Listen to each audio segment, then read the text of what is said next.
Technology company Dyson has started assembling new research teams here, in line with the move to its new headquarters at St. James Power Station in 2021. The process began a few months ago. The first team formed specializes in machine learning, artificial intelligence and robotics. The Straits Times understands that the size of this team could be nearing 100 researchers. More teams are set to follow. The British company wants to more than double its research and development headcount in Singapore from 350 now over the next 5 years. Now with us to share more about Dyson's expansion plans is Deputy Business Editor Poon Chian Hui. Welcome, Chian Hui. Hi. Now, Chian Hui, tell us, does this mean more opportunities for Singaporeans interested in the tech industry? Would it help to boost our tech industry in general? Well, for a start, in line with Dyson's expansion, it did say that they want to ramp up a lot of research and engineering work in Singapore. So traditionally, these are done in the UK premises. Yeah. So obviously this means what it brings to Singapore would be job opportunities in areas like energy storage, vision systems, artificial intelligence, sensors, and many more. Yeah. Well, we wouldn't be that familiar. Yeah. But overall, I think it is a positive step for such innovative activities to be done in Singapore because of this key point that it means that the IP or the intellectual property will be generated in Singapore and patented here.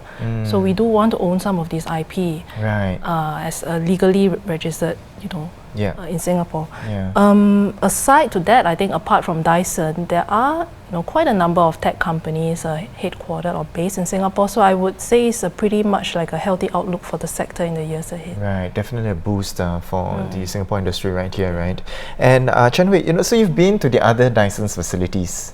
Yes, I did. Tell us a bit more because it seems quite elusive, the kind of work that they do. Tell us a bit more about the facilities and the work that they do in general. So, we all mostly know Dyson did start out in the UK and its facilities there are among its most established. Yeah. The buildings itself designed by Chris Wilkinson, who also worked on Gardens by the Bay. So when I visited there, it was still pretty secretive. Yep. So whatever that I was allowed to see was pretty interesting. So for example, they had this top secret lab they call the D9. Only 10% of its staff can get in there. Yeah. So it's a very experimental type of space inside, and it also sort of works well with its other facilities where they do product development, including those in Singapore. Very modern, open plan, hot desking policy, a lot of collaboration, I suppose, to encourage collaboration. Right. But even, among its, modern spaces, it does have a bit of this heritage and historical element to it. So for example, in the UK, in the parking lot, the first lot, that sat James Dyson's first invention.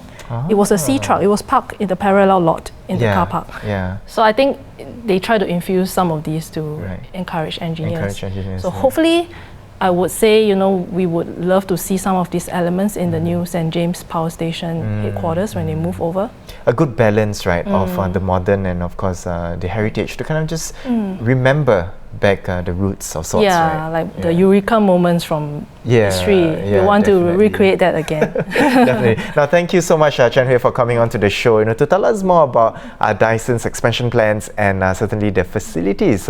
Really very elusive, and you had a good opportunity actually to check it out.